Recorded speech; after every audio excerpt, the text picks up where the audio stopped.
एका शेठला लक्ष्मी म्हणाली की मी चालली तुझ्या घरातून आता. तर शेठ म्हणाला की का, काय झालं? तर लक्ष्मी म्हणाली नाही, मी निघून चाललेली आहे. तर शेठ खूप समजदार होता, तो म्हणाला ठीक आहे. तर लक्ष्मी म्हणली जाता जाता तुला काय पाहिजे असेल तर सांग.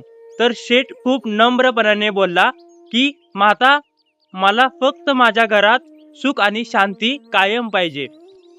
तर लक्ष्मी माताने छोटीशी चेहऱ्यावर स्माइल दिली आणि आशीर्वाद दिला आणि निघून गेली. शेठला 4 सुना आहेत. काही दिवसानंतर ना सगळ्यात छोट्या सुनेने खिचडी बनवायला घेतली आणि तिने खिचडी मीठ टाकलं आणि ती तिच्या कामामध्ये व्यस्त होऊन गेली. तर तशीच दुसरी सून आली आणि तिनं पण न टेस्ट करता त्याच्यामध्ये मीठ टाकलं. तशीच तिसरी आणि चौथी सून आली, तिने पण न टेस्ट करता त्याच्यामध्ये मीठ टाकलं आणि त्या निघून गेल्या. रात्री शेठ आला जेवण करायला आणि तो जेवण करायला बसला.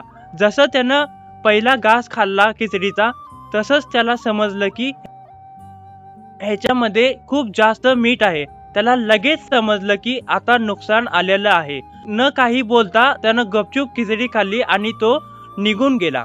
त्याच्यानंतर ना त्याचा सर्वात मोठा मुलगा आला जेवण करण्यासाठी.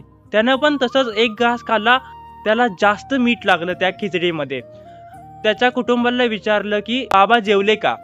तर कुटुंब म्हणाले की जेवले. तर तो मुलगा म्हणाला बाबा काही बोलले का? तर कुटुंब बोलले की नाही, काहीही बोलले नाहीत, खिचडी खाल्ली आणि निघून गेले.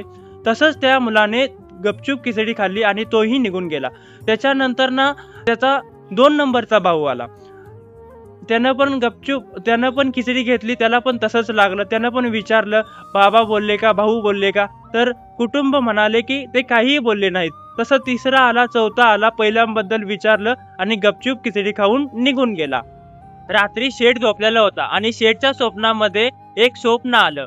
त्या स्वप्नामध्ये नुकसान म्हणला की शेठला मी थांबू शकत नाही तुझ्यापाशी. तर शेठ म्हणला का, काय झालं? तर नुकसान म्हणाला की ज्या कुटुंबामध्ये एवढी एकता असेल, एवढं प्रेम असेल, तुम्ही 1 किलो मीठ खाल्लं पण कोणीच काहीही कोणी कोणाला काहीच बोललं नाही. या या घरामध्ये एवढी सुख आणि शांती असेल तर मी येथे थांबू शकत नाही. आयुष्य आहे म्हणल्यावर आयुष्यात चढ आणि उतार आणि संकटे कायम चालत राहतील. पण ज्या कुटुंबामध्ये एवढं लोकांबद्दल प्रेम आणि मनात आदर असेल तर त्या कुटुंबामध्ये कोणतेही नुकसान, कोणतेही संकट काहीही वाकडं करू शकत नाही.